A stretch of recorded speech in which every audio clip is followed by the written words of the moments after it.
Congresso Nacional conta com mudanças. Os 513 deputados federais e os 27 senadores assumiram nesta quarta-feira os cargos. No Senado Federal, os parlamentares eleitos assumem os mandatos com validade de 8 anos.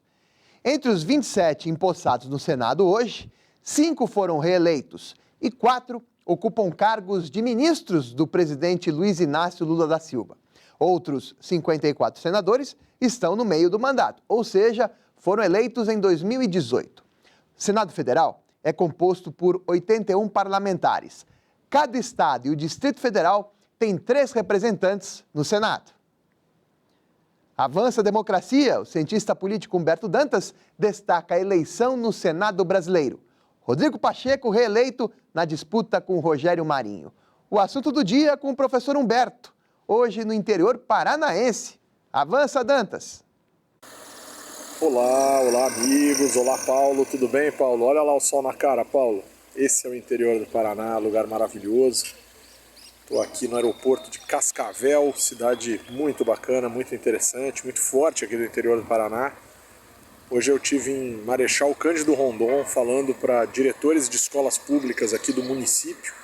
Muito interessante, mas acho que o que mais nos interessa hoje, no que diz respeito ao nosso comentário político, são as eleições para as mesas diretoras do Congresso Nacional.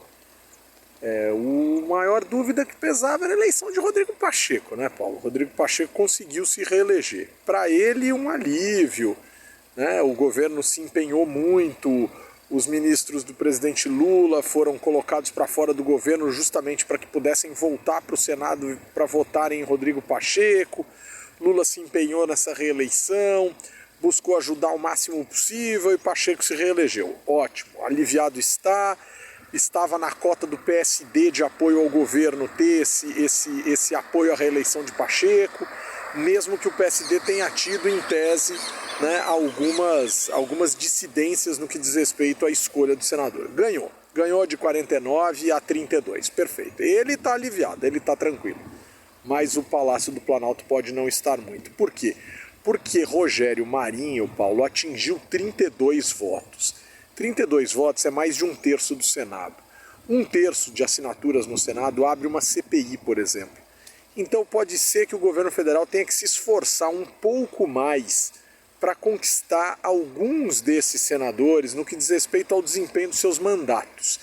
E aí eu vou dizer por quê, Paulo? Porque amanhã abre-se uma CPI aí contra o governo federal e obviamente uma CPI dá trabalho.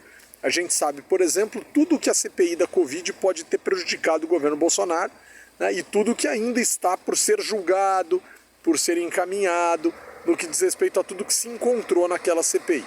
Então a gente tem que considerar esses aspectos, tem que considerar esses fatos e ficar no aguardo de entender se esses 32 senadores que votaram em Rogério Marinho não vão se tornar opositores ferrenhos a Lula. Agora, a gente sabe que tem muita gente que negocia, que troca por cargo, que adere, que se aproxima e que talvez esse tenha sido um foco de resistência, mas não a lógica ou a tônica do comportamento dos senadores. Na Câmara só podia dar Arthur Lira e deu. E agora a gente vai ver o que acontece. Arthur Lira, que era o preferido de Bolsonaro lá atrás e agora o preferido de Lula.